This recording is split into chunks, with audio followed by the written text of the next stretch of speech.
Bamako. Découvrez nos différents supports de communication en contactant notre service commercial au 20 21 0018.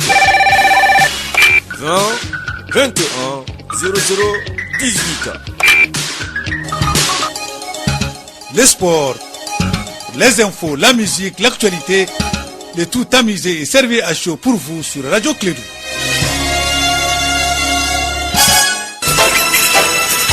Radio Clédou, le journal avec Sotelma Malitaine. Mesdames et messieurs, fidèles auditeurs et en condition de Clédou de sa matinale, très heureux de vous retrouver avec un plaisir. On se lève tous les matins de bonne heure. C'est avec bonheur qu'on vous sert. Vous allez écouter le journal, première édition de la matinale sur l'ensemble du réseau Clédou. Nous sommes aujourd'hui, mercredi 26 septembre de l'an 2018. Il est 7h30 temps universel. Le présentateur porte le nom de Bakary Sissé. Bakary, bonjour. Et bonjour Abdoulaye, bonjour à toutes et à tous. Bienvenue dans cette édition, la première de Clédou Info. Dans ce journal, nous allons parler, une fois de plus, donc, des attaques dans le nord et au centre de notre pays. Au moins 12 civils ont été assassinés par des hommes armés. C'était hier, mardi 25 septembre, dans une localité à quelques kilomètres de Menaka. Pendant ce temps, à Mopti, des cars également ont été attaqués par des assaillants.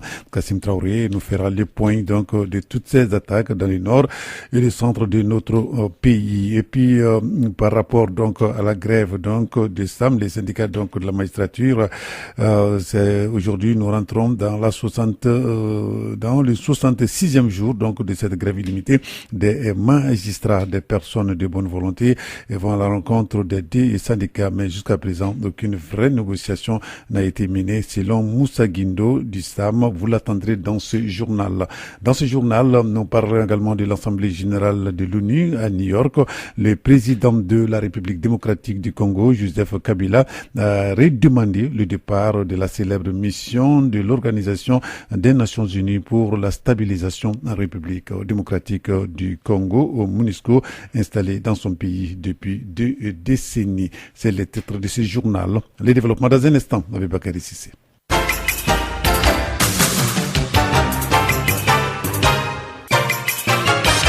Aujourd'hui, nous sommes le mercredi 26 septembre 2018, la première session d'information de Clédou Info. Je le disais tantôt, une attaque terroriste a fait 12 morts, tous des civils dans la région de Menaka à Mopti. Des assaillants ont attaqué donc des cars de transport, puis incendié et d'autres cars. Avant tout cela, un soldat malien a été tué dans une foire hebdomadaire, toujours dans la même région de Mopti. Toutes ces attaques se passent au centre et au nord de notre pays. C'est ce que nous dit Kassim Traoré.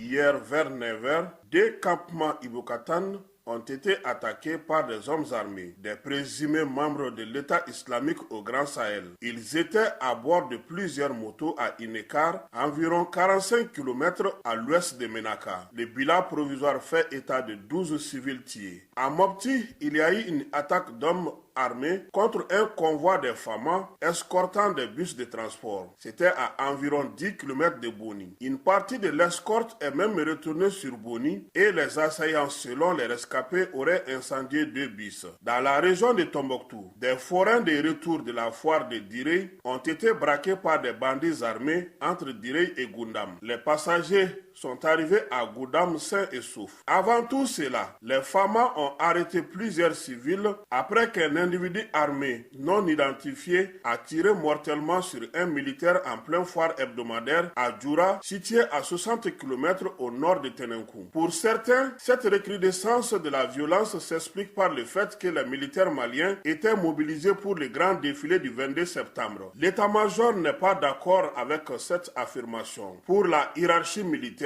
aucun soldat au front n'a bougé pour le défilé. Alors merci Kassim Traoré. 66e jour de la grève illimitée des magistrats, des personnes de bonne volonté vont à l'encontre des 2 syndicats, mais jusqu'à présent aucune vraie négociation n'a été menée. Donc les propos sont de Moussa Guindo du SAM. Les propos sont recueillis par Kassim Traoré. Bon, le dialogue est rompu parce que nous sommes un corps de lutte. C'est une grève qu'on a lancée pour l'amélioration de nos conditions. Mais depuis le jour où on a déposé notre préavis 2 fois, à 2 reprises, et prolonger la grève en grève illimitée, nous n'avons jamais été contactés, ni par rapport à travers une lettre, ni par rapport aux appels. Mais jusqu'à présent, nous sommes restés sur notre position parce que nous avons une base qui nous a donné une feuille de route. Et on attend jusqu'à présent l'appel du gouvernement, mais avec la venue du nouveau ministre de la Justice, qui nous a appelé la semaine passée, c'est juste pour la prise de contact, comme d'habitude.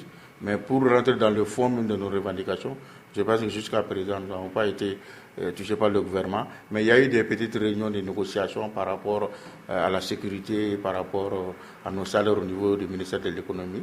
À part ça, nous n'avons pas eu de contact et nous restons sur notre... Le ministre de l'économie et des finances a fait un circulaire. Vous n'aurez pas les salaires du mois de septembre. Comment vous appréciez cette décision au niveau des syndicats? Bon, le ministre est dans son rôle. Nous sommes des syndicalistes, nous sommes le troisième pouvoir, il faut qu'on le chasse. Nous demandons tout simplement l'amélioration de nos conditions. Bon, si à travail égal, salaire égal. C'est vrai, nous sommes en grève depuis 65 jours, nous n'avons pas travaillé, ils ont le droit de le couper. Mais maintenant, ceux qui ont fait le service minimum, ils ont fait le travail. Pourquoi couper les salaires de ceux qui ont fait ce travail-là? Et il y a des magistrats aujourd'hui qui ne sont pas avec nous dans cette grève-là, qui ont travaillé aussi. Pourquoi prendre un coup et un bâton et frapper tout le monde à la fois si nous sommes dans un cadre légal? C'est ça notre amertume et nous restons mobilisés. Nous sommes responsables. On s'attendait à cela. C'est ça que je vous ai dit. Nous gardons le moral au bon fixe parce que nous sommes sortis pour une cause et nous sommes derrière cette cause-là. Jusqu'au bout, nous allons tenir. Et le jour où le gouvernement aura le temps de nous écouter, nous allons les déplorer tout ce qu'on a comme argument pour défendre nos deux points-là. Alors, Moussa Guindo d'Islam, propos recueillis par Kassim Traoré. Sur un autre plan, 23 septembre 1932, 23 septembre 2018, le Royaume d'Arabie Saoudite a 88 ans. L'anniversaire donc de cette fête nationale, c'était avant-hier ici à Bamako. À cette occasion, l'ambassade de l'Arabie Saoudite au Mali a organisé une réception dans un hôtel de la place. Mazo Al-Orabi Al-Arti, ambassadeur du Royaume d'Arabie Saoudite au Mali, a adressé ses meilleurs vœux à toute la communauté saoudienne vivant sur la terre malienne. On l'écoute. C'est un honneur pour moi, à l'occasion de la commémoration de la journée nationale du Royaume d'Arabie Saoudite, de présenter au serviteur de l'ancien mosquée, Salman Ben Abdelaziz Al Saoud, son prince héritier Mohammed Ben Salman Ben Abdelaziz Al Saoud, au peuple noble d'Arabie Saoudite, mes vives félicitations.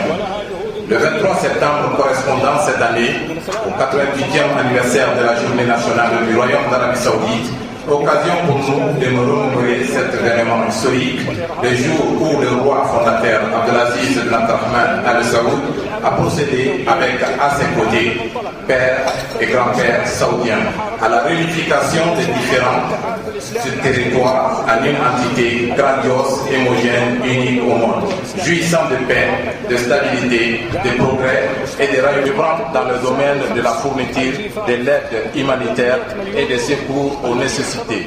À travers le monde, l'Arabie Saoudite accorde une attention particulière aux droits de l'homme à travers sa constitution qui est le Saint-Coran et Sunna du prophète béni soit-il.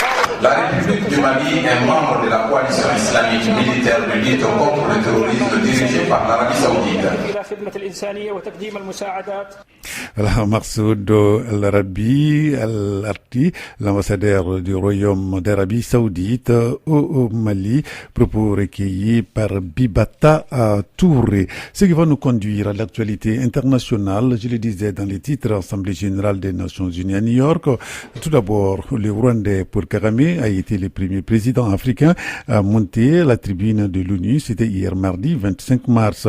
Le président des exercices de l'Union africaine a insisté sur l'importance de renforcer le partenariat entre l'organisation panafricaine et les Nations Unies. L'occasion pour lui de marquer l'importance pour le continent de régler ses propres problèmes, mais si sur certaines crises, l'Afrique et le monde doivent travailler main dans la main, a précisé le président rwandais et Paul Kagame.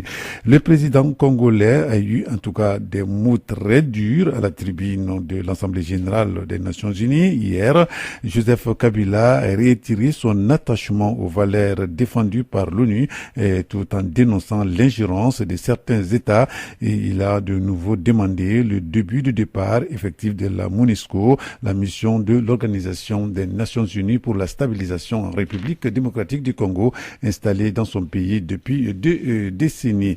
Nous allons rester en République démocratique du Congo pour parler élections à présent, annoncées initialement en juillet, mais plusieurs fois repoussées sans explication. Le premier lot de machines à voter n'est toujours pas arrivé dans ce pays. Doute sur la fiabilité, défis logistiques que représente son utilisation et problèmes d'acheminement. Ces machines peuvent-elles mettre donc en péril les élections en République démocratique du Congo? La CENI se veut en tout cas rassurante, mais espère et opposition doutent sérieusement sur la fiabilité de ces machines à voter. Et puis en Europe cette fois-ci, l'ancien premier ministre français Manuel Valls a officialisé hier mardi 25 septembre sa candidature à la mairie de Barcelone pour les municipales de mai prochain. Il a annoncé dans la foulée qu'il renoncera dès la semaine prochaine à toutes ses activités politiques en France et que quel que soit le résultat de cette élection, il resterait vivre dans la 10e ville d'Espagne.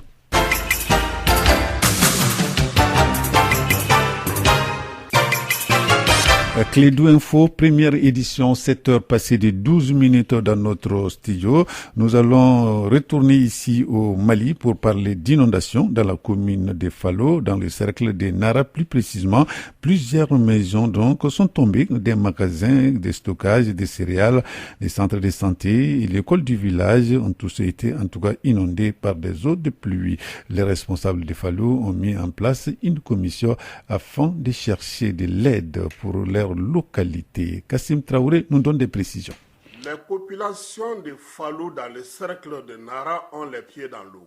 L'école, les centres de santé, les magasins de stockage de l'OPAM ont été envahis par l'eau de pluie. Aujourd'hui, les ressortissants de Falo lancent un SOS afin que les bonnes volontés puissent venir à leur aide. Une première rencontre a été organisée à Bamako. Daouda Magassa, l'un des responsables et ressortissants de Falo, pense que si rien n'est fait, cette année la rentrée scolaire est impossible à Falo. Il faut des mesures urgentes aussi pour venir à la rescousse de leur centre de santé qui est plus qu'inondé. Dans la ville de Falo, les populations qui avaient pensé à une très bonne récolte ont vu l'eau emporter tout ce qu'ils avaient cultivé. D'où le SOS des ressortissants à l'endroit des autorités, mais aussi des ONG et autres structures qui évoluent dans le cercle de Nara. Aujourd'hui, les associations, les ressortissants de Falo se mobilisent. Les premiers dons seront acheminés. En attendant, des requêtes ont été formulées au niveau du gouvernement pour amener les premiers secours. Voilà, merci Kassim Traoré ici à Bamako pour améliorer la préparation aux catastrophes et de renforcer la capacité des gouvernements à réagir efficacement aux crises diverses en Afrique de l'Ouest. Le comité de gestion des catastrophes en Afrique de l'Ouest tient sa 12e consultation annuelle dans notre pays. Donc ces consultations ont démarré hier 25 septembre et prendront fin le 27 septembre ici à Bamako. L'ouverture de cette rencontre internationale c'était hier matin à l'hôtel Onomo de Bamako sous la présidence du général Salif Traoré, ministre de la Sécurité. Voilà, donc c'est tout pour cette édition, la première de Clé d'Info. Merci de l'avoir suivi. Il est exactement 7 heures passées de 14 minutes dans notre studio. Restez avec nous dans un instant à la rubrique Elect sur notre antenne. Présentation de l'édition Bakary Cissé. Radio Clédou, le journal. Avec Sotelma Malitaire.